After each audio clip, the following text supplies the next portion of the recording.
राधे राधे दोस्तों, आज हम आपको सुनाएंगे एक नाई और चमत्कारी साधु की कहानी। अगर आप हमारे चैनल पर नए हैं तो प्लीज़ हमारे चैनल को सब्सक्राइब करें, वीडियो को लाइक करें और शेयर करें। एक गांव में मोती नाम का एक नाई रहा करता था। वह अपने आप को गांव का सबसे ज़्यादा चतुर और चालाक व्यक्ति समझता था। एक दिन मोती सरपंच की कटिंग कर रहा था और सरपंच को बहुत गौर से देखे जा रहा था। उस गांव के सरपंच ने कहा, क्या बात है मोती नाई, आज तेरा ध्यान कटिंग बनाने पर कम और मुझे देखने पर ज्यादा है। तब मोती बोला, सरपंच जी, आपसे मैंने कितनी बार कहा है मुझे सिर्फ मोती कहा कीजिए, मेरे नाम के आगे नाई मत लगाया करो। तब सरपंच ने कहा, क्यों, अपने नाम के आगे नाई लगाते हुए तुझे शर्म आती है क्या? मोती ने कहा, ऐसी बात नहीं है सरपंच जी। तब सरपंच जी ने कहा, अबे ये क्यों नहीं कहता तुझे अपने नाम के आगे नाई लगाते हुए शर्म आती है? तू एक नाई है, तेरा बाप भी एक नाई था, यहाँ तक कि तेरे दादा को भी मैं जानता हूँ, वो भी एक नाई थे। तो एक खानदानी नाई है, इसलिए तेरी पहचान तेरे काम से ही होगी। अगर तुझ में कोई काबिलियत है तो छोड़ दे यह काम और कर कोई और काम, लेकिन अपने काम को लेकर कैसी शर्म मोती। अब मोती बोला, अब आपको क्या बताऊं सरपंच जी, मुझे मेरे इसी पेशे से कितनी परेशानी का सामना करना पड़ता है, मैं आपको बता नहीं सकता। सरपंच जी ने कहा, मोती कैसी परेशानी? तब मोती ने कहा, सरपंच जी, मेरी उम्र 38 बरस की हो चुकी है, लेकिन कोई भी लड़की मुझसे विवाह करने को तैयार नहीं है। तब सरपंच जी ने कहा, मुझे पता है तुझे ना सुंदर लड़की चाहिए, जबकि तूने मोती कभी अपनी शक्ल आईने में देखी है। एक बार मेरे कहने पर अपनी शक्ल आईने में गौर से देखना। अब मोती ने कहा, शक्ल का मैं इतना भी बुरा नहीं हूँ सरपंच जी। तब सरपंच ने कहा, अगर इतना बुरा नहीं है तो इतना अच्छा भी तो नहीं है मोती तू। अब सीधे सीधे बता, मुझे इतनी गौर से तू क्यों देख रहा था, क्या कहना चाहता है? तब मोती ने कहा, सरपंच जी, आपको कैसे पता कि मैं आपसे कुछ पूछना चाहता हूँ? तब सरपंच ने कहा, अरे मोती, जब अपनी आंखें चढ़ा चढ़ा कर तू मेरे चेहरे को इतनी गौर से देखेगा तो मुझे तो यही लगेगा ना कि तू मुझसे कुछ पूछना चाह रहा है, लेकिन कुछ कह नहीं पा रहा। आप जल्दी बता कि क्या कहना चाहता है तू। सरपंच की बात सुनकर मोती हिम्मत करके जो सरपंच जी से बोला कि सरपंच जी, वो बात ये थी कि अब सरपंच जी बोले, अब बताना या हकलाता रहेगा? तब मोती बोला, सरपंच जी, मैं कैसे बोलूं? सरपंच जी ने कहा, अरे अपने मुंह से बोल। मोती बोला, हाँ हाँ, मुंह से ही बोलूंगा। फिर मोती बोला, सरपंच जी, आपकी बेटी रानी की भी तो अभी तक शादी नहीं हुई है ना, वो भी तो कम से कम 36 बरस के आसपास की है। आप अपनी बेटी की शादी मुझसे करा दीजिए।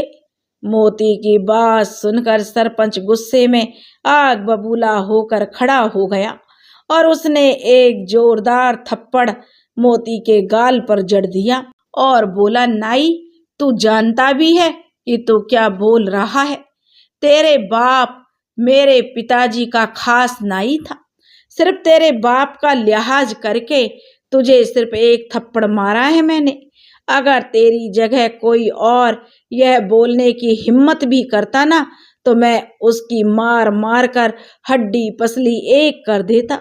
तेरी हिम्मत कैसे हुई यह सब सोचने की? मोती बोला, सरपंच जी, मैंने ऐसा कौन सी गलत बात कह दी? मैंने तो सिर्फ आपकी बेटी से शादी करने के लिए बोला था। सरपंच ने कहा, अरे ओ बेवकूफ नाई, तू एक नाई है, नाई है तू, समझ ले अच्छी तरह। तेरा और मेरी बेटी का रिश्ता नहीं हो सकता। मेरी बेटी के बारे में सोचने से पहले एक बार अपना पेशा तो देख लेता। और चल, एक बार को मैं तेरा पेशा भी भूल जाऊं, पर क्या तुमने कभी आईने में अपनी शक्ल देखी है? किसी पुराने पेड़ का घटिया सड़ा हुआ खजूर दिखता है तो? इतना कहकर सरपंच जी गुस्से में बाहर चले गए। सरपंच जी की बात सुनकर मोती, जो बहुत परेशान था, उन्हें सरपंच जी की बात बिल्कुल भी पसंद नहीं आई थी। मोती बोला, थू है तुझ पर। अरे अगर मैं नाई हूं तो इसमें मेरी क्या गलती है? क्या मेरे कोई अरमान नहीं है? क्या मेरे कोई सपने नहीं है? यह गांव का सरपंच अपने आप को समझता क्या है? नहीं रहना मुझे अब इस गांव में, और नहीं करना मुझे अब ये नाई का धंधा। अब तो मैं सरपंच की बेटी से विवाह करूंगा और अब इस गांव में तभी कुछ बनकर ही लौटूंगा और इसकी बेटी से विवाह करके दिखाऊंगा। अगले दिन मोती ने अपनी नाई की दुकान बंद कर दी और नए धंधे की तलाश में वह दूसरे गांव की तरफ चल दिया।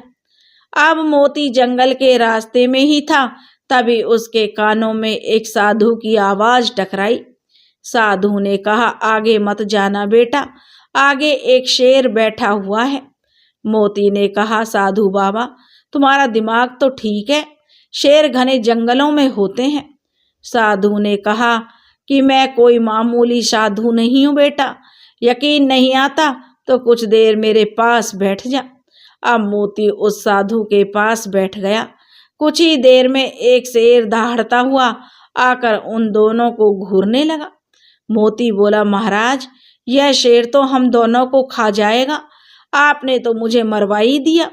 साधु ने कहा, तू चिंता मत कर बेटा, जब तक मैं तेरे साथ हूं शेर तेरा कुछ नहीं करेगा, यह कुछ देर में वापस चला जाएगा। शेर कुछ देर बाद जंगल की तरफ चला गया।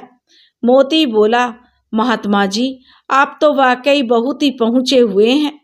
साधु भी रहस्यमयी अंदाज में मुस्कुराकर बोला, मैं जानता हूं बेटा कि तू एक नाई है और नाई का धंधा छोड़कर तू दूसरे धंधे की तलाश में दूसरे गांव जा रहा है ताकि कुछ बनकर अपने गांव वापस आऊं।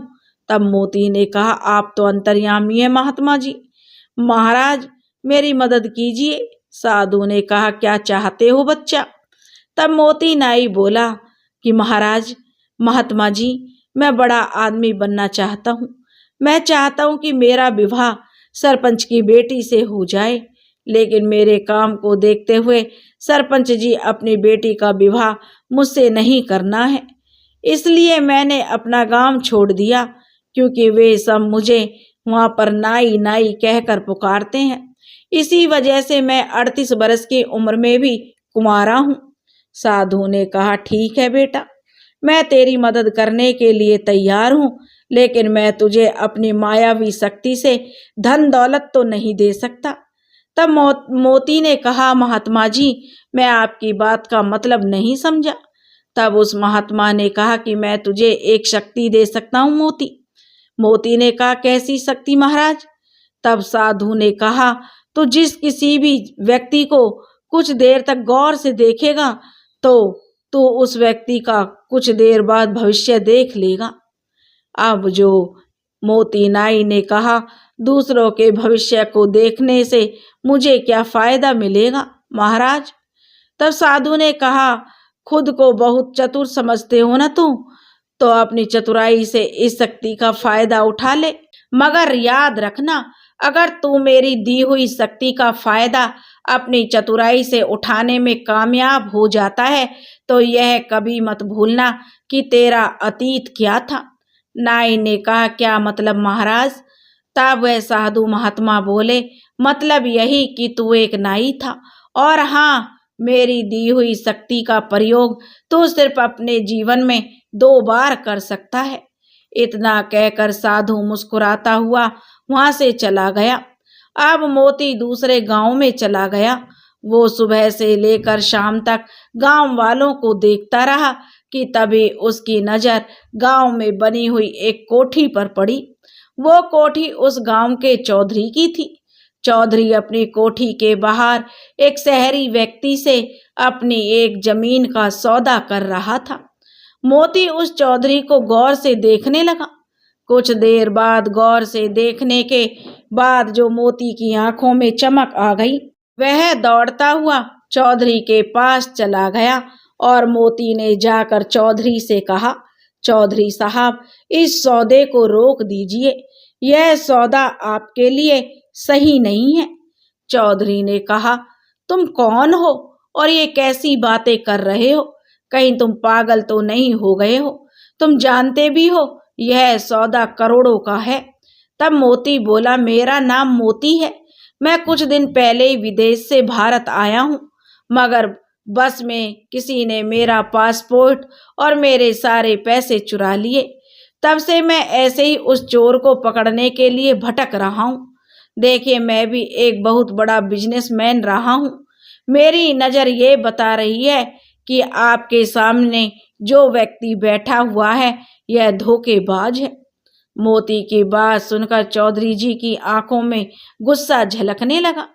चौधरी जी ने कहा, तू तो ये कहना चाहता है कि तू विदेश से पढ़कर आया है तो तू ज्यादा चालाक है और मैं गांव का चौधरी हूँ तो मुझ में कोई अकल नहीं है। तभी चौधरी साहब की पत्नी अपने पति से बोली, अरे एक बार फोन करके पता करने में क्या हर्ज हो सकता है कि इसका अंदाजा सही हो। सोचिए, अगर इसकी बात कुछ प्रतिशत भी सही निकली तो आप तो सड़क पर आ जाएंगे ना। अब चौधरी साहब अपनी पत्नी की बात सुनकर सोच में पड़ गए। वह तुरंत ही फोन लगाकर किसी से बात करने लगे। अचानक चौधरी साहब के चेहरे पर गुस्सा छलकने लगा था और जो व्यक्ति चौधरी के सामने बैठा हुआ था वो वहां से भागने लगा। चौधरी साहब ने कहा, पकड़ो इसे, ये फ्रॉड है। मोती ने उस व्यक्ति को तुरंत पकड़ लिया और चौधरी साहब ने उस व्यक्ति को पकड़कर पुलिस के हवाले कर दिया। चौधरी साहब नहीं जानते थे कि मोती ने उसका भविष्य देख लिया था कि भागने वाला व्यक्ति भविष्य में चौधरी साहब के साथ धोखा करने वाला था। चौधरी साहब ने मोती से कहा, बहुत बहुत शुक्रिया आपका, आज आपकी वजह से मैं बर्बाद होने से बच गया। वैसे आप कहाँ ठहरे हो? मोती ने कहा, बस ऐसे ही घूम फिर रहा हूँ। चौधरी ने कहा, आज से तुम मेरे घर पर रहोगे और मेरे कारोबार में हाथ बटाओगे। मुझे तुम्हारे जैसे ईमानदार और अच्छे व्यापारी की सख्त जरूरत है। अब मोती उस दिन से चौधरी के घर पर ही रहने लगा। चौधरी की बेटी का नाम रीता था। अब जो मोती रीता को पसंद करने लगा था।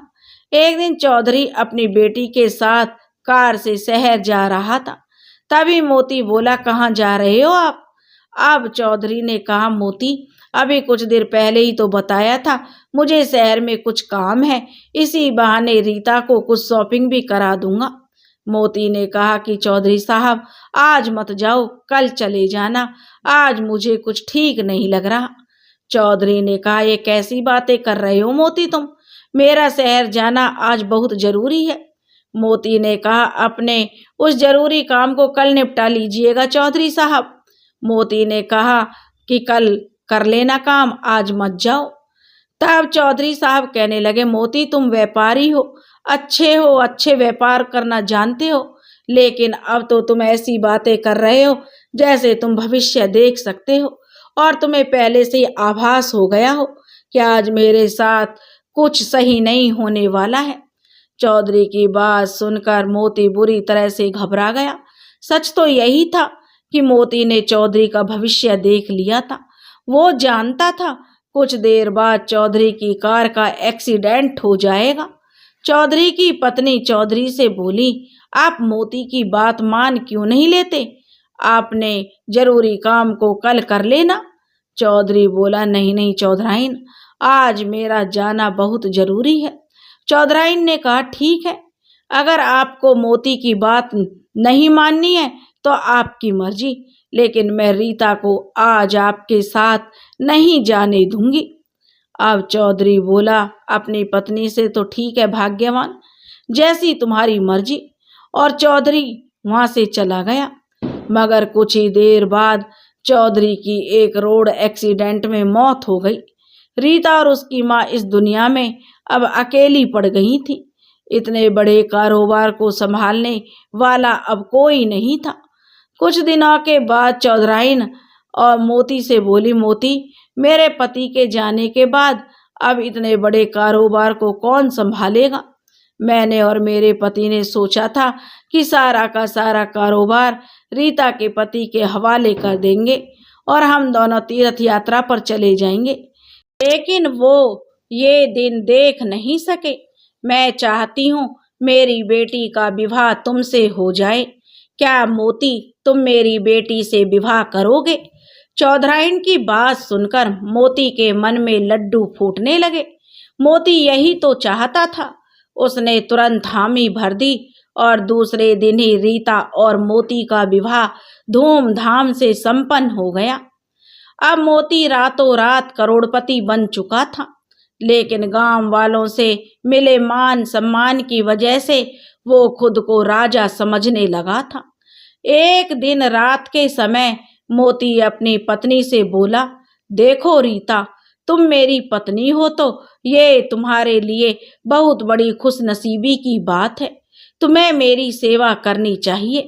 रीता ने कहा, मैं तो आपकी सेवा ही करती हूँ। देखो, मैंने एक बार, मोती कहने लगा, तुम्हारे पापा को बर्बाद होने से बचाया था। अगर मैं ऐसा नहीं करता तो वो उसी दिन सड़क पर आ जाते। रीता बोली, अच्छा। तो अब वह कहने लगा, मोती, मेरे पैरों में बहुत ज्यादा दर्द है, तुम मेरे पैरों को दबा दो।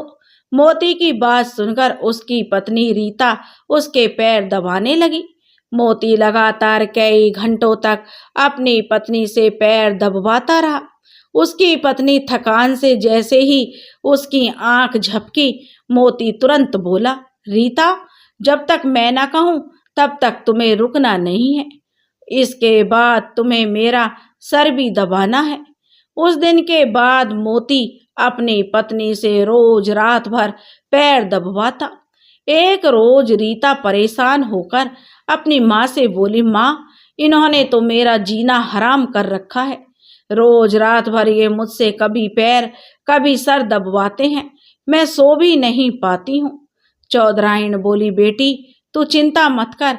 मैंने सुना है कि यहाँ एक बहुत ही पहुँचे हुए साधु महाराज आए हैं जो सबकी मुसीबतें जो पल भर में दूर कर रहे हैं।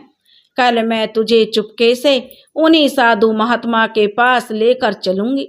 अगले दिन रीता अपनी माँ के साथ उन्हीं साधु महात्मा के पास पहुंच गई।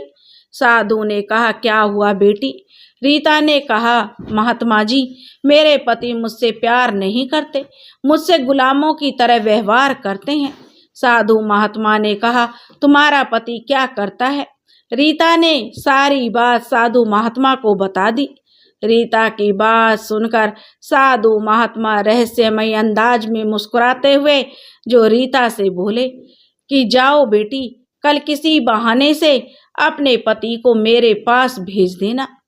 जो रीता बोली, क्या वो सुधर जाएंगे महात्मा जी? साधु ने कहा, हाँ, मैं अपनी तंत्र मंत्र की शक्ति से उसे बिल्कुल सही कर दूंगा। कल के बाद वो तुम्हारी किसी भी बात से इनकार नहीं कर पाएगा। रीता और उसकी माँ खुश हो गईं। अगले दिन रीता अपने पति से बोली, सुनिए जी, सुनाए गांव में बहुत पहुँचे हुए महाराज आए हैं, आप उनसे मिलकर क्यों नहीं आते? मोती बोला, हाँ हाँ, मैंने भी सुना है कि गांव में कोई पहुंचा हुआ साधु महाराज आया है। अरे गांव वाले तो पागल हो गए हैं और मैं पागल नहीं हूँ। रीता ने कहा, ऐसा नहीं कहते हैं जी, क्यों ना आप उनसे एक बार मिल आते हो। मोती ने कहा, तुम्हारा दिमाग तो ठीक है ना रीता? उस महाराज को उल्टा मेरे से मिलने आना चाहिए। भला मैं वहाँ क्यों जाऊँ? मैं वहाँ पर नहीं जाऊँगा। रीता मुंह लटकाकर फिर से साधु महाराज के पास चली गई और बोली, बाबा, वो तो आने को तैयार नहीं है। वो तो उल्टा मुझसे यह कह रहे हैं कि आपको उनसे मिलने जाना चाहिए। रीता की बात सुनकर साधु महात्मा फिर से मुस्कुराते हुए बोले, किसी बहाने से बेटी अपनी माँ के साथ कुछ देर के लिए दोपहर के वक्त यहाँ पर आ जाना। तुम्हारी गैर मौजूदगी में मैं तुम्हारे घर पर जाकर तुम्हारे पति का तंत्र मंत्र से सही इलाज कर दूंगा। दोपहर के वक्त मोती बोला, कविता कहाँ हो तुम? तभी कोई जोर जोर से दरवाजा पीटने लगा, क्योंकि अगले दिन कविता अपनी माँ के साथ महात्मा जी के पास चली गई थी। अब मोती बोला, ये दरवाजा भी अब मुझे ही खुद से खोलना पड़ेगा। बताओ कैसे दिन आ गए हैं, अब दरवाजा खोलने के लिए भी मैं स्वयं ही जाऊं। इतना बोलकर मोती ने दरवाजा खोला और मगर सामने का नजारा देखकर वह बुरी तरह से डर गया। उसके सामने उसके पुराने गांव का सरपंच खड़ा था, जो तुरंत अंदर आ गया। मोती ने कहा, सरपंच जी आप यहाँ कैसे? सरपंच जी ने कहा, अच्छा तो तू तो नाईगिरी छोड़कर यहाँ चौधरी बना बैठा है। अगर मैं तेरी पत्नी और गांव वालों को बता दूं कि तूने कभी विदेश की शकल नक्शे में भी नहीं देखी, बल्कि तू तो एक नाई है, तो कभी सोचा है तूने मोती ये गांव वाले तेरे साथ क्या करेंगे? तेरी मार मार कर हालत खराब कर देंगे और तुझे इन लोगों के साथ जो 420 करने के जुल्म में जेल हो जाएगी। सोच तेरी पत्नी की नजरों में तेरी क्या इज्जत रह जाएगी मोती। मोती बोला, सरपंच जी मैंने आपका क्या बिगाड़ा है? आप भला ये कैसी और क्यों किसी को बताएंगे, कैसी बातें कर रहे हैं? सरपंच ने कहा, तेरी पत्नी रीता मेरी दूर की रिश्तेदार है। मोती ने कहा, क्या? सरपंच जी ने कहा, और सुन नाई, तेरी पत्नी को मैंने सब बता दिया है। वो बेचारी तेरे आतंक से बेहद परेशान हो चुकी थी। मुझसे अब उसका दुख देखा नहीं गया। मोती बोला, सरपंच साहब आपने यह क्या कर दिया? वो गांव में अब सबको बता देगी, मैं तो बर्बाद हो जाऊंगा। सरपंच ने कहा, नहीं नहीं मोती, मैंने उसे मना कर दिया है कि ये राज वह अभी किसी को नहीं बताएगी, लेकिन उसने एक शर्त रखी है। मोती ने पूछा, कैसी शर्त? सरपंच ने कहा, यही कि मोती आज के बाद तू उसका हर काम करेगा, यहाँ तक कि तू उसके पैर भी दबाएगा। एक जिम्मेदार पति की तरह उसे पत्नी का दर्जा देगा, ना कि उसके साथ गुलामों की तरह व्यवहार करेगा। अब मोती ने कहा कि सरपंच जी मुझे सब मंजूर है। सरपंच बोला, तो ठीक है। इतना बोलकर सरपंच वहां से चला गया, मगर बाहर आते ही सरपंच साधु में परिवर्तित हो गया और सीधा रीता के पास जाकर बोला, जाओ बिटिया, मैंने तुम्हारे पति को सुधार दिया है। अब रीता खुश होती हुई अपनी माँ के साथ वहां से अपने घर चली गई। उसने घर जाकर देखा कि मोती डरा हुआ सा जो अपनी पत्नी रीता की ओर देख रहा था। मोती बोला, अरे तुम आ गई, तुम थक गई होगी, आओ मैं तुम्हारे पैर दबा देता हूँ। अब जो रीता यह देखकर बड़ी हैरान थी। उस दिन के बाद अब तो मोती नाई की सारी चतुराई धरी की धरी रह गई। अब वह रीता से और उसकी माँ से जो मोती के जो कुछ भी नहीं कहता था, उनके साथ अब वह जो कहती उनकी हर बात मानता था। अब तो वह अपनी पत्नी का बहुत ही आदर सम्मान करने लगा था, अपनी पत्नी के सारे काम करता। इस तरह से मोती अपनी पत्नी और सास के साथ अपनी हंसी खुशी जिंदगी बिताने लगा। दोस्तों, अगर आपको यह कहानी पसंद आई हो तो प्लीज़ हमारे चैनल को सब्सक्राइब करें, वीडियो को लाइक करें और शेयर करें। राधे राधे।